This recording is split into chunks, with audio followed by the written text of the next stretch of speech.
বন্দার গুনায় আল্লাহর কোনো ক্ষতি সাধিত হয় না, আল্লাহর কোনো লাভও হয় না। আল্লাহ তো বলে আমি মাফ করাকে পছন্দ করি, নাইলে এই উলামারা কোত্থেকে পড়ে দোয়া, ইন্নাকা আফুউন কারীম তুহিব্বুল আফওয়া ফাফু আন্নি। আল্লাহ তুই মাফ করাকে ভালোবাসস, আর আল্লাহ তো এটাই বলে দুনিয়াওয়ালারা আসামিকে শাস্তি দেওয়া স্বভাব, আমার মাফ করা স্বভাব। এক যুবক তো ডেলি রাত্রে আল্লাহর কাছে মাপ চায় না, বেশি কিছু তো ছিল না। আমি একটা একটা করে দেখাইতেছি। প্রথম মাপের থেকে শুরু করলাম। যদি ডেলি একবার হাত উঠায় মাপ চাইতো যে আল্লাহ মাফ করে দেন, তাইলেই তো মাফ করে দিতেন। এই উম্মত যদি একটা কাজ করতো, শুধু আজান দিতে দেরি মসজিদে দৌড়াইতে দেরি হতো না। এই মাদ্রাসার ছোট ছেলেরা পড়ে, ওই যে ছোট ছেলে নিয়ে আসেন, ওর থেকে হাদিস শোনেন। 3 নম্বর হাদিস। তুমি নুরানি পড়ো, তুমি নুরানি পড়ো, নুরানি মক্তবে পড়ো না? কে পড়ে মক্তবে? নাজেরা। আরে মক্তব পড়ছো তো? হ্যাঁ, মক্তবের 3 নম্বর হাদিস, মিফতাহুল জান্নাতিস সালাহ। শুধু যদি এক আজান দিতে দেরি মসজিদে যেতে যদি দেরি না করতো, তা আল্লাহ বলে তোকে আমি জান্নাতের চাবি উঠায়া দিয়া দিতাম। ল চাবি, জান্নাত আমার জন্য। কিন্তু বলেন প্রস্তুতি কতটুকু? আসল জায়গায় চলে আসছে, প্রস্তুতি কতটুকু? প্রস্তুতি কতটুকু এই জান্নাতের জন্য? বলার মানুষ বেশি কিছু তো দরকার ছিল না এই উম্মতের জন্য। আমি হাদিসে সহি দিয়ে প্রমাণ দিব, এই উম্মতের জন্য বেশি কিছু দরকার ছিল না। যদি একটা কাজে এই উম্মত করত, প্রতিদিন রাত্রে উঠতো আর আল্লাহর কাছে যদি মাপ চাইতো, আল্লাহ তো নিজেই বলতেছে, হাল মিন মুস্তাগফির ফাগফির আলা, কেউ আসিস মাপ চাবি, আমি মাপ করে দেব, আর জান্নাত তোর হাতে উঠায় দেব। এই মজমায় তো একজনও আছে কিনা ডেলি রাত্রে উঠা আল্লাহর কাছে মাপ চায়? এক যুবক বলুক যে ডেলি রাত্রে উঠা আমি মাপ চাই। সারাদিন কি করলো এটা তো বিষয় ছিল না, সারাদিন কত গুনাহ করলো এটা বিষয় ছিল না। কুরআন তো বলে ওয়াস্তাগফিরহু ইন্নাহু কানা তাওয়াবা। তুই মাপ চায়া তো দেখ, গ্যারান্টি দিলাম। আল্লাহ বলতেছে গ্যারান্টি দিলাম তোকে মাফ করে দিব। তোর গুনাহ দ্বারা আমার কোনো ক্ষতি হয় না। ইয়া মান লা তাদুররুহু যুনুব ওয়ালা তানফা। হাদিসে তো এটাই আসছে, বান্দার গুনায় আল্লাহর কোনো ক্ষতি সাধিত হয় না, আল্লাহর কোনো লাভও হয় না।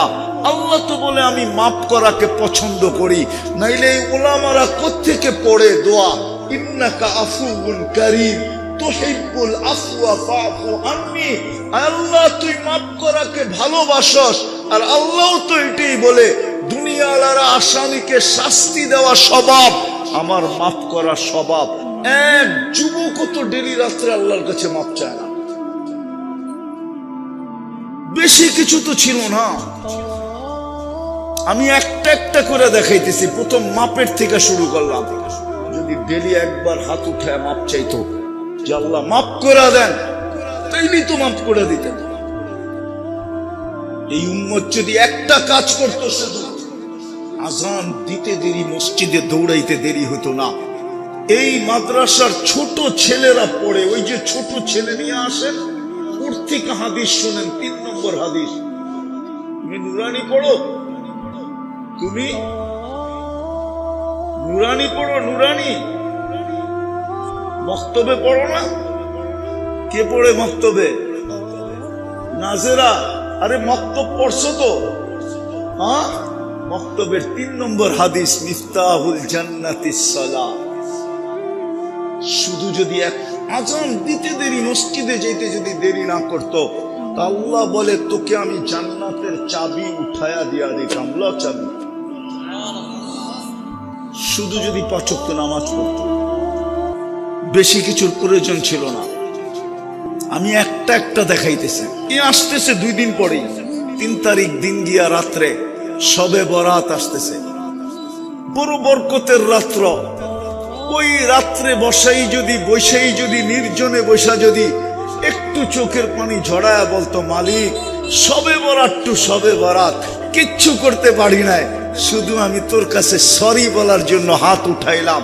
তো আল্লাহর রসুল তো বলে, বনি কালব আরবের এক গোত্র, যাদের সবচেয়ে বেশি বকরি পালা স্বভাব ছিল, বকরি পালাই ওদের স্বভাব ছিল, পুরা আরব ভূখণ্ডে সবচেয়ে বেশি বকরি ওদের ছিল। আল্লাহ বলে, ওদের বকরির গায়ে যত পশম আছে অত পরিমাণ লোককে আমি মাফ করার জন্য শবে বরাতের রাত্রে প্রস্তুত, যদি চোখের পানি ঝরায়া মাপ চাইতে পারবে। কিন্তু ওই রাত্রেও তো দেখা যাবে যুবকদেরকে ইন্টারনেট নিয়ে 3 জন 4 জন মিলা কোনায় কোনায় বয়া বয়া দেখতেছে আজে বাজে জিনিস। যদি ওদের মা বাবা জানতো তো বাড়িতেও ঢুকতে দিত না, ঠিক না? আজে বাজে জিনিস দেখতে থাকবে। কি দেখবে ওটা বললাম না, শুধু আজে বাজে শব্দটাই বললাম। ওই রাত্র তো ওরা নির্জনে বসে আল্লাহর কাছে মাপ চাবে না। কিচ্ছু যদি না করতো এই উম্মত, শুধু একটা মাস যদি আল্লাহকে দিয়া দিত, রমজান,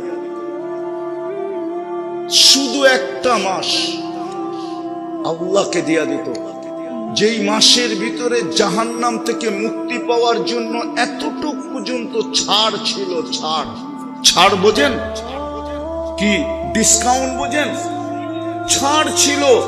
মান ফাত্তারা আফতারা সাইমান শুরবাতা মা, যে কোনো রোজাদারকে 1 ঢোক পানি দিয়া রোজা খোলাবে, ফালাহু ইতকু রাকাবাতিন, আল্লাহর রাসূল বলে খোলাইতে দেরি, ও নিজেকে জাহান্নাম থেকে মুক্ত করতে দেরি করবে। কিন্তু পাওয়া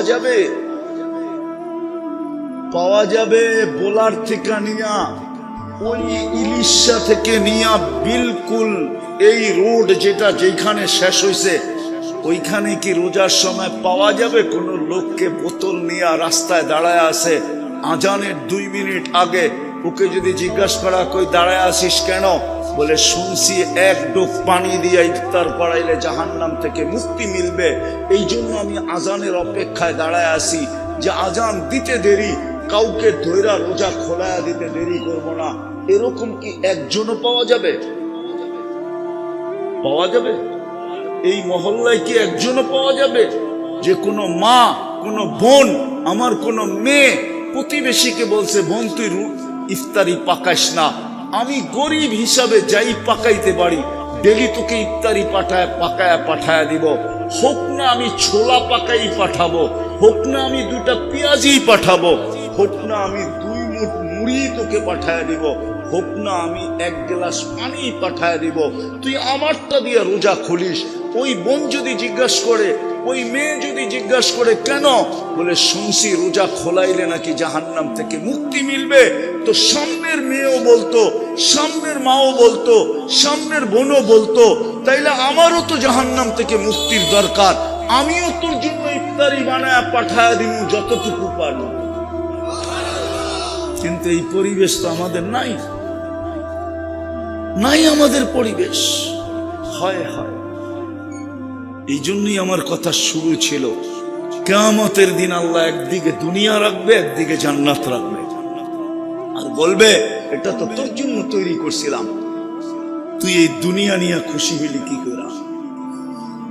প্রস্তুতি তো তোর জন্য সহজ করছিলাম, শুধু 5 ওয়াক্ত নামাজ পড়লেই হইতো, শুধু রাত্রে উঠে আমার কাছে মাপ চাইলেই হইতো, শুধু শবে বরাতের দিন কান্না করলেই হইতো, শুধু একটা রমজান পরিপূর্ণভাবে পালন করলেই তো হইতো।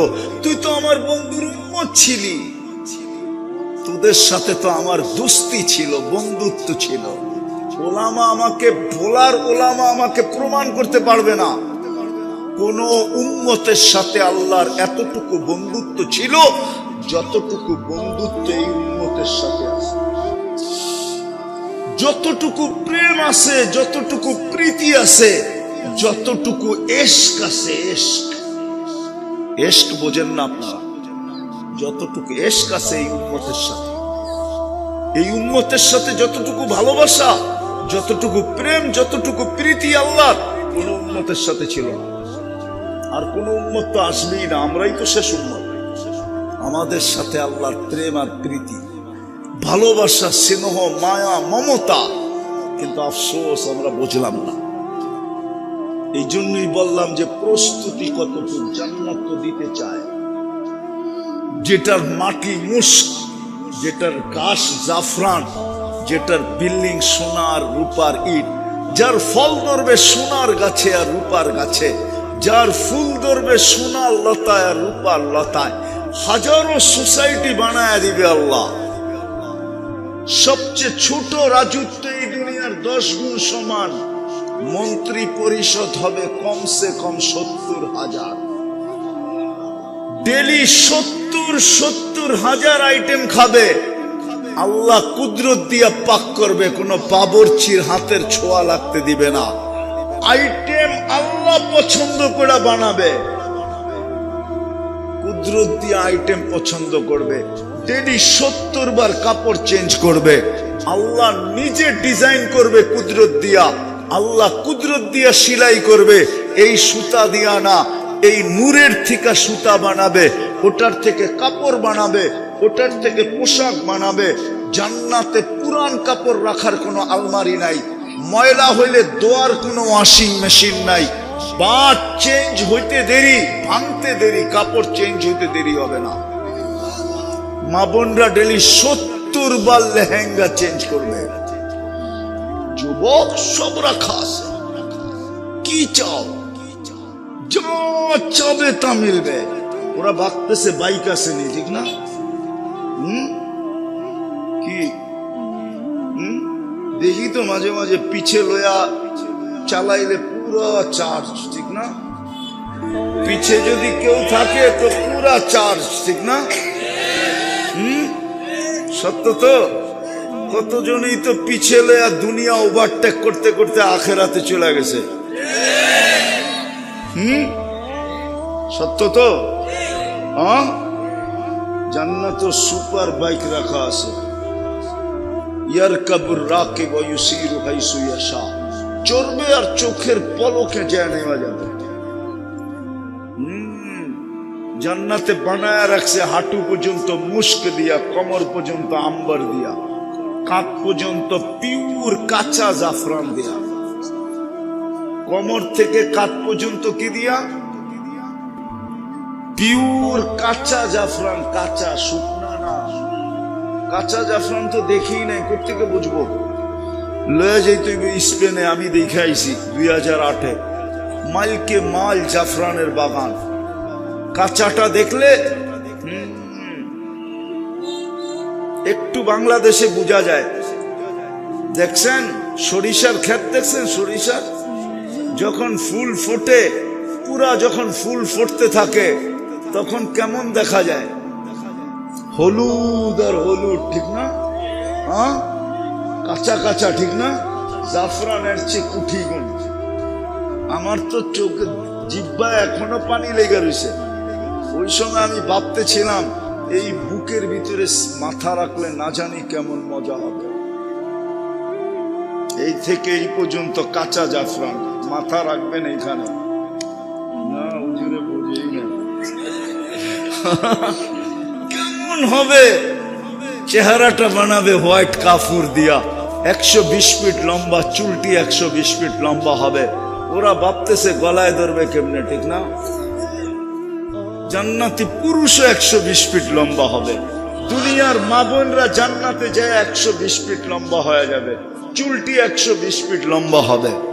আল্লাহ রসুল বলছে পাও খুইলা দিলে সূর্য আলো হারায় ফেলবে, হাসি দিলে সারা দুনিয়া আলোতে ফকফকে হয়ে যাবে, থুতু দিলে 7 সমুদ্রের পানিগুলা মধুর মতো মিঠা হয়ে যাবে।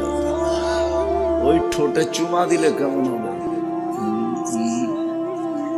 এই হুজুর করে দেখো 40 বছর এরকম দৈরা বয়া থাকবে, 40 সেকেন্ড মনে হবে। গালে চিমটি দিয়া বলবে খালি ঠোঁট আর কাহিনী নাই, মনে হয় বোঝে টোজে না বুঝে। আলাইসা লাকা ফিয়া রাগবা, আমার ভিতরে আর আকর্ষণের কিচ্ছু নাই। ওই রাজত্ব দিবে যদি প্রস্তুতি নেই। রাজি প্রস্তুতি নিতে? হ্যাঁ, কে কে রাজি দেখি? পাক্কা? সত্য? পাক্কা? দুই হাত উঁচা করে বলো রাজি। তাইলে বলো আল্লাহ অতীত থেকে তওবা করলাম। আরে জোরে জোরে জোরে, অতীত থেকে তওবা করলাম।